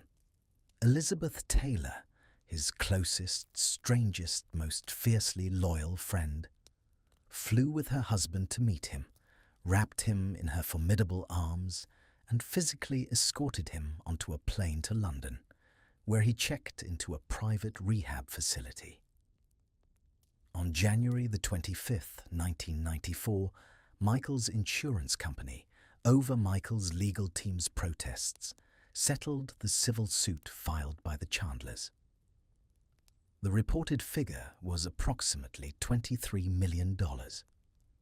Geordie Chandler, now a ward of his father, refused to cooperate further with criminal prosecutors. No charges were ever brought. In the court of public opinion, of course, the settlement was the verdict. And in some people's minds it still is, and in some people's minds it isn't, and I am not going to tell you which mind to have tonight. What I will tell you is that 4 months after that settlement, on May 26, 1994, in a small civil ceremony in the Dominican Republic, presided over by Judge Hugo Francisco Alvarez Perez, Michael Jackson married Lisa Marie Presley, Elvis's only child, a 26-year-old Scientologist with 2 children of her own. They had known each other since she was 7. They had reconnected as adults in the late 80s. They had been calling each other nightly for months, and now they were married, and neither family was told until after the fact. Was it a real marriage? It depends who you ask. Lisa Marie, years later, said that the sex was real, and the love was real, and the madness was real. Michael used her. she said, and she loved him, and both things could be true. Was it partly a shield against the scandal, an image rescue, an attempt to look like a normal man to a public that was beginning not to believe in him? Also, probably yes. They kissed at the MTV Video Music Awards on September 8, 1994, in an on-stage moment so uncomfortable it entered the public memory as a punchline. They gave a joint interview to Diane Sawyer in June 1995, in which Lisa Marie fidgeted with her wedding ring and said, with the tired patience of someone who has answered this question 800 times, "Yes, we have sex." They divorced on August 20th, 1996. In the middle of all of this, the music kept coming. On June 20th, 1995, he released History, Past, Present and Future, Book 1, a double album, 1 disc of greatest hits, 1 disc of new songs, many of them explicitly, furiously about the previous 2 years. Scream, a duet with his sister Janet, came with a $7 million music video, still, to this day, one of the most expensive music videos ever produced. They Don't Care About Us was a cry of persecution. DS was a thinly veiled attack on Santa Barbara District Attorney Tom Sneddon, a man who would return to the story in 10 years with a great deal more energy. The History World Tour followed in 1996 and 1997. 82 concerts across 58 cities, 4.5 million tickets, the largest tour any solo artist had ever done. On November 14th, 1996, he married again. Her name was Debbie Rowe. She was a dermatology nurse who worked for Dr. Arnold Klein. She had been Michael's friend for years. She knew how lonely he was. She knew, specifically, that he wanted children, and she offered to carry them. That is the version she has always told, and the version Michael told. The wedding was in a hotel room in Sydney, Australia. 3 months later, on February the 13th, 1997, Prince Michael Joseph Jackson Jr. was born. On April 3rd, 1998, Paris Michael Catherine Jackson was born. Debbie and Michael divorced amicably on October 8th, 1999. She gave up custody. She would come back into the story later in a courtroom as a witness, but for now she stepped away. A third child, known for years only as Blanket, real name Prince Michael Jackson II, now known by the family as Biggie, was born on February 21st, 2002 to an unnamed surrogate. And it was Blanket, wrapped in a white towel, that Michael famously, insanely, horrifyingly, dangled briefly over the 4th-floor balcony of the Hotel Adlon in Berlin on November 19th, 2002, to show him to a crowd of fans below. Michael later said, quietly, tearfully, that it had been a terrible mistake. It looked, from the ground, like what it was.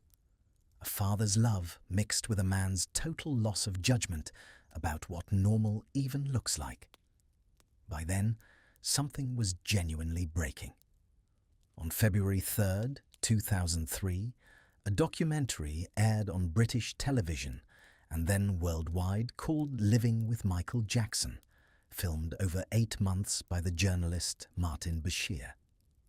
Michael had agreed to it because he believed Bashir, who had interviewed Princess Diana, would be sympathetic. Bashir was not sympathetic. And Michael, sitting on a couch at Neverland next to a 13-year-old cancer survivor named Gavin Arviso, holding the boy's hand, told Bashir, earnestly, with his whole soul, that he did share his bed with children, that it was the most loving thing you could do, that he himself slept on the floor and gave the child the bed, that this was innocent, that the world had lost its mind about what innocence was. You can watch that clip tonight if you want to. You can see him believe every word he is saying. You can also see, as a grown adult in the 21st century, exactly how that clip was going to play in every living room in the world. Within weeks, a criminal investigation was reopened.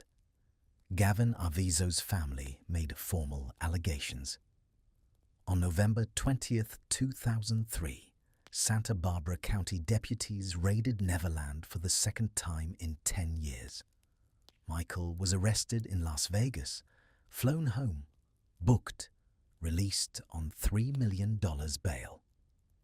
He was eventually indicted on 10 counts, including 4 counts of molesting a minor and 1 count of attempting to administer an intoxicating agent, wine, which the prosecution called Jesus juice, to facilitate a felony. The trial opened on January 31st, 2005 in Santa Maria, California. Judge Rodney Melville presided. The prosecutor was Tom Snedden, the same man Michael had once lampooned in DS. Snedden had been waiting for this case for a decade. Outside the courthouse every morning, fans in sequined gloves held signs. Inside, the jury of 8 women and 4 men listened for 4.5 months as the prosecution paraded accusers, witnesses, household staff, and the Arvizo family itself, and the defense, led by Tom Mesereau, methodically took each of them apart. On March 10th, 2005, Michael was late to court. Hospitalized that morning for back spasms, he was ordered by the judge to appear immediately or have his bail revoked. He arrived walking slowly in blue and white pajama bottoms and bedroom slippers. The image went around the world. Some people laughed at it. Some people saw a man too unwell and too medicated to know what he looked like. Macaulay Culkin, then 24, testified for the defense that he had stayed at Neverland many times as a child, slept in Michael's bed, and that nothing had ever happened. So did other grown men who had been the boys in the grainy tabloid photos. Debbie Rowe testified, to everyone's surprise, that Michael was a good father. The prosecution's star accuser and his family were shown under cross-examination to have made previous false accusations against other celebrities for money. On June 13th, 2005, after 7 days of deliberation, the jury returned not guilty on every single count, 14 acquittals. Michael, wearing a black suit, walked out of the courthouse, got into a black SUV, and left Santa Maria. He never slept at Neverland again. He was a free man, and he was hollowed out. He weighed, by some reports, 120 pounds. He spoke almost in a whisper. Within weeks, he had accepted an invitation from Sheikh Abdullah bin Hamad Al Khalifa, the son of the King of Bahrain, and flown with his 3 children to the Persian Gulf, where he lived in seclusion in a palace for most of 2005 and 2006. The sheikh, who considered Michael a brother, paid his bills. Later, he would sue Michael for $7 million for an album Michael had promised and never delivered. Back home, things were falling apart faster than anyone outside the inner circle understood. Neverland was quietly being abandoned. The zoo animals were being rehomed. The staff was being laid off. The rides sat idle, rusting in the California sun, a Ferris wheel going dark for the first time in 17 years. He owed, by some estimates, close to $400 million. His interest payments alone ran into the tens of millions a year. His ATV catalogue, the Beatles songs, was now cross-collateralized with Sony, bundled into a joint venture called Sony/ATV, and the only thing standing between him and personal bankruptcy was that publishing catalogue, which the banks were circling like patient wolves. His face, by now, looked like something carved out of porcelain by a sculptor who had lost the reference photo. The nose had been rebuilt so many times it was beginning to collapse. He wore prosthetic tips held on with adhesive. He wore surgical masks in public, partly for the vitiligo, partly for the reconstructions, partly because the mask itself had become a kind of shield. He and Joseph had barely spoken in years. Catherine, still his fiercest defender, prayed for him at Kingdom Hall every week.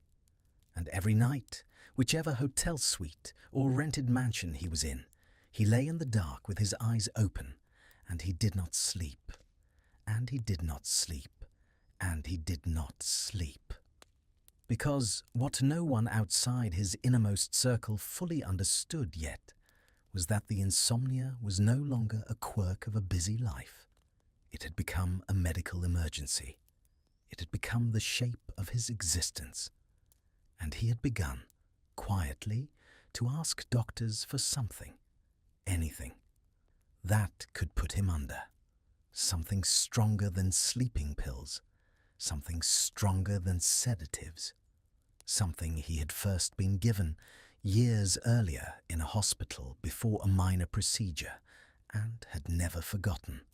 The way it had taken him down into a sleep so clean, so instant, so total, that it felt like the first real rest he had ever had in his life. He called it his milk, and he was beginning, in the quiet evenings of 2008, to look for someone who would pour it for him. The wandering years of 2006 and 2007 are hard to track, even for his biographers, because he kept moving. From Bahrain, he went to Ireland, where he stayed for several months at Grouse Lodge Studios in County Westmeath, a residential recording facility set into the Irish countryside, with his 3 children and a small household of nannies and guards. He recorded sporadically. He collaborated with the producer Will.I.am. He walked in the gardens with Prince and Paris and Blanket, who were, by all accounts, the one uncomplicated joy of his life. He loved them genuinely and fiercely. He read to them every night. He was, in every description that has ever come out of that household, an attentive, tender, slightly anxious father. The kind of father who had read every book on parenting ever published and was quietly trying, with some success, to give his children the childhood he himself had never had. Then, briefly to New York, then to Las Vegas, where he rented a house and was photographed once in a wheelchair outside a bookstore, looking thin and tired and old in a way that a 48-year-old man should not look. Then, in late 2007, back to Los Angeles. In November 2006, he made a rare public appearance at the World Music Awards in London. He was given a Diamond Award for selling more than 100 million albums. He walked on stage, thanked the crowd, and, in a voice so fragile it barely carried, began to sing, "We Are the World." He stopped after one line. He could not continue.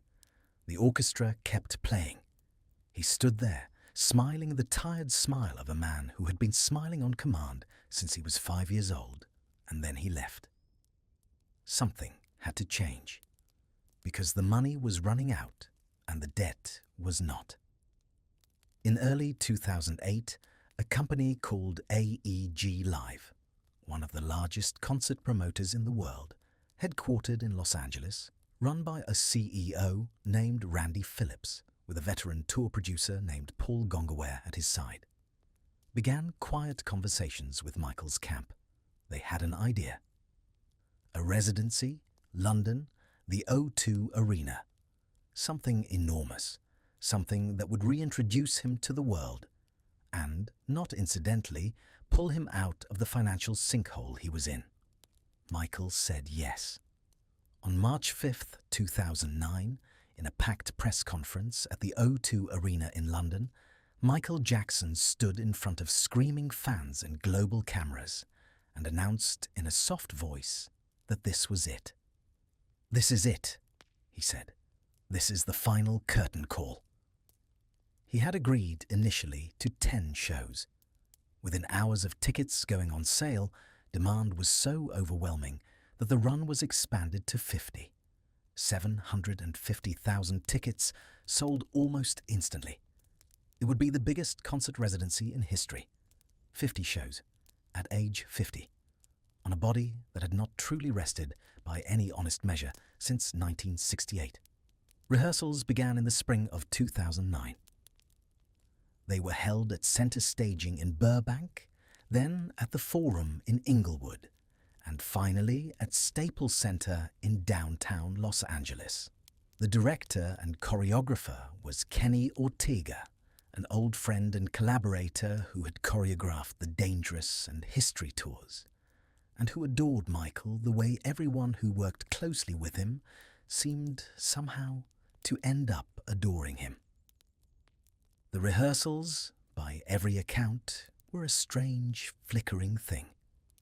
Some nights Michael arrived and was incandescent, the voice intact, the footwork sharp, the presence, when he chose to turn it on, still the most magnetic thing anyone in the room had ever seen.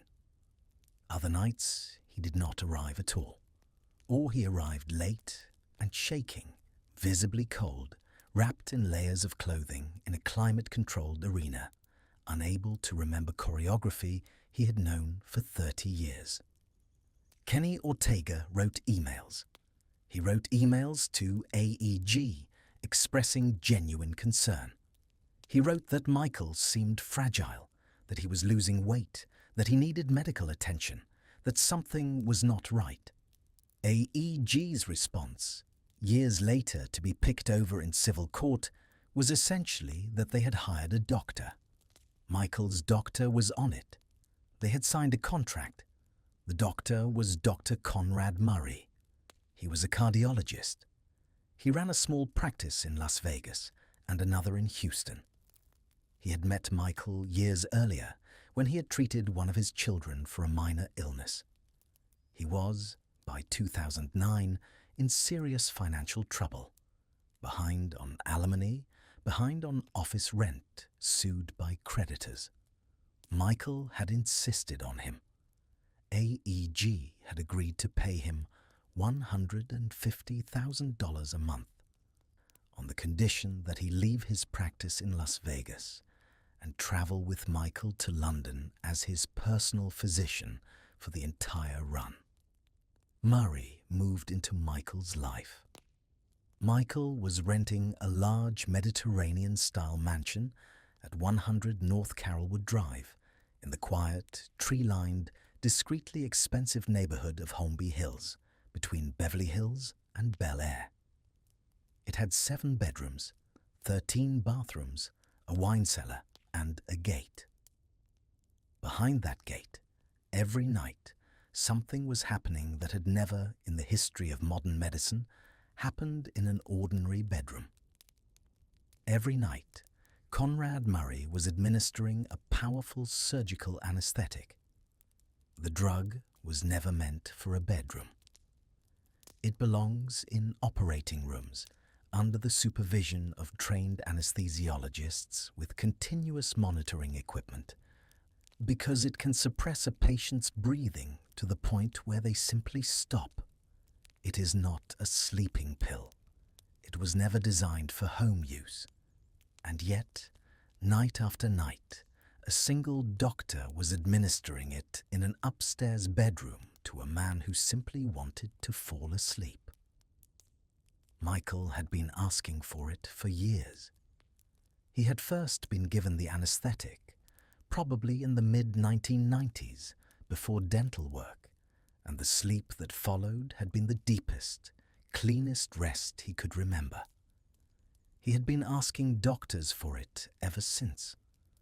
A nurse named Cherilyn Lee, who had worked with him in early 2009, had flatly refused when he asked her about it. She had begged him, she later said, not to look for someone who would say yes. Another physician, Dr. Alan Metzger, had declined as well. Conrad Murray did not decline. Every night, in the upstairs bedroom at Carrollwood Drive, Murray set up medical equipment and administered a combination of sedatives. When those did not bring Michael the specific unconsciousness he craved, Murray gave him the anesthetic. Michael called it his milk. He would fall asleep almost instantly, and every morning he would wake, and every day he would go to rehearsal, and every night he would ask for it again. On the evening of June 24th, 2009, Michael went to Staples Center for rehearsal.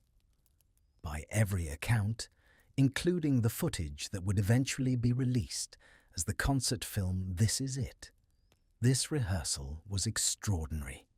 He sang Earth Song with a full choir. He danced Billie Jean in Silhouette. He led the cast through Thriller. Kenny Ortega, watching from the production desk, felt a wave of relief. He is back, Ortega thought. He is going to do this. Michael left Staples Center around midnight. He was driven home to Carrollwood Drive. He arrived around 1 in the morning on June 25th, 2009. He went upstairs. Conrad Murray was waiting. What happened over the next 11 hours was pieced together later from Murray's own statements to police, phone records, and the autopsy. Michael could not sleep. Murray administered one sedative, then another, then a third. None of it worked. Michael kept asking for his milk. Sometime in the late morning, Murray gave him the anesthetic. Michael finally slept. And then, according to Murray, he left the room. To use the bathroom, he said. For 2 minutes, he said. Phone records showed he was making personal calls. When he came back, Michael was not breathing. Murray tried CPR on a mattress, which is the wrong surface for CPR. He did not call 911 right away.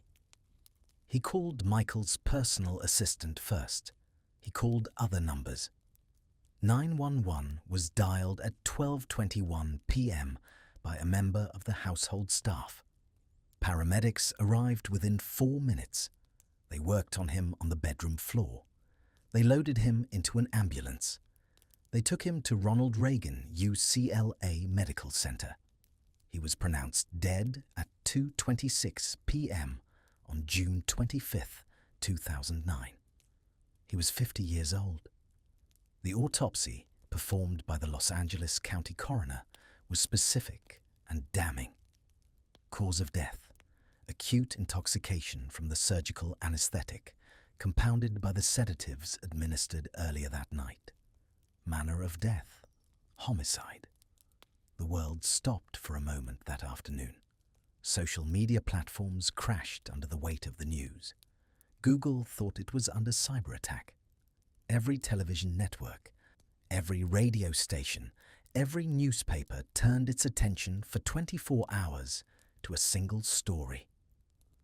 On July the 7th, 2009, a public memorial was held at Staples Center, the building where he had rehearsed his final hours 12 days earlier. Stevie Wonder played. Mariah Carey sang. Smokey Robinson spoke. Brooke Shields, tearful, told a story about her friend. And at the end of it, his brothers walked onto the stage carrying his 3 children, and his 11-year-old daughter Paris stepped to the microphone in a black dress, holding her Aunt Janet's hand, and said, "Ever since I was born, Daddy has been the best father you could ever imagine. And I just wanted to say I love him so much." And then she broke, and her aunts gathered her back into the family. You can watch that clip too. You probably shouldn't tonight. Not right before sleep. Conrad Murray was charged, tried, and on November 7th, 2011, convicted of involuntary manslaughter. He was sentenced to 4 years in jail. Due to California prison overcrowding rules, he served just under 2. He lost his medical license. He has spent the years since giving interviews in which he, variously, has said he is sorry, has said he did nothing wrong, has said Michael did it to himself. None of those interviews have gone especially well. The estate, which at the moment of Michael's death was technically insolvent, $500 million in debt with creditors actively preparing to seize the catalogue, did something almost miraculous. Under executors John Branca and John McClane, the estate monetized the posthumous Michael Jackson with a precision and discipline that would have astonished him. The Cirque du Soleil shows the This Is It film, released in October 2009, the Sony music deal. Eventually, in 2016, the sale of his share of Sony/ATV for a reported $750 million, and later the catalogue of his own songs. The debts were paid, the children were provided for. By some estimates, Michael has earned more than $2 billion since his death, more, in some years, than any living entertainer. Neverland was quietly sold in December 2020 for $22 million to the billionaire Ron Burkle. It was rebranded in a tidy final erasure back to its original name, Sycamore Valley Ranch. The Ferris wheel is gone. The zoo is empty. The floral clock, last I checked, is still there. Prince, Paris, and Biggie were raised under the terms of the will by their grandmother Catherine. Then, in her late 70s, at the family's estate in Encino. They grew up, somehow, into 3 essentially functional adults, which, given what they inherited and what they survived, is not a small thing. Prince went to college. Paris became a model and a musician.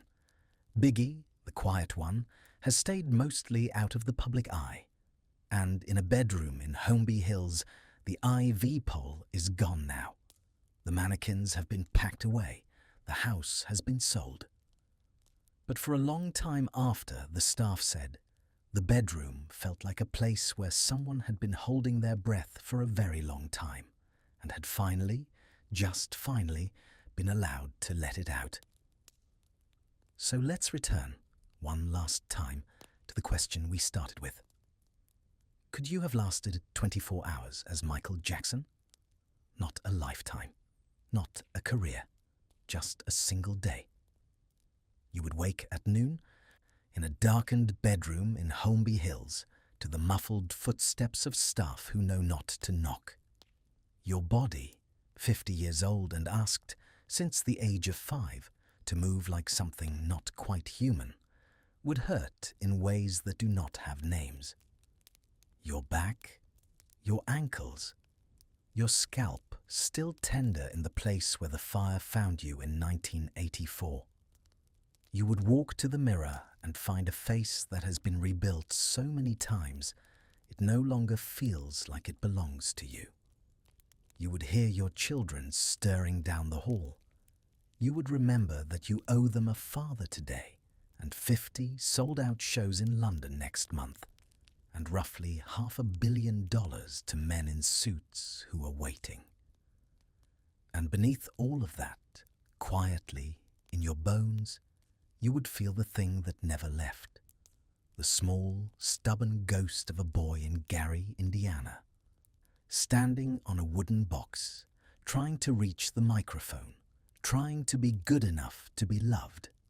Most of us could not last a single hour of that, not because we are weak, and not because he was superhuman, but because no child was ever meant to be asked to carry what he was asked to carry, and no adult was ever meant to carry the residue of that forever.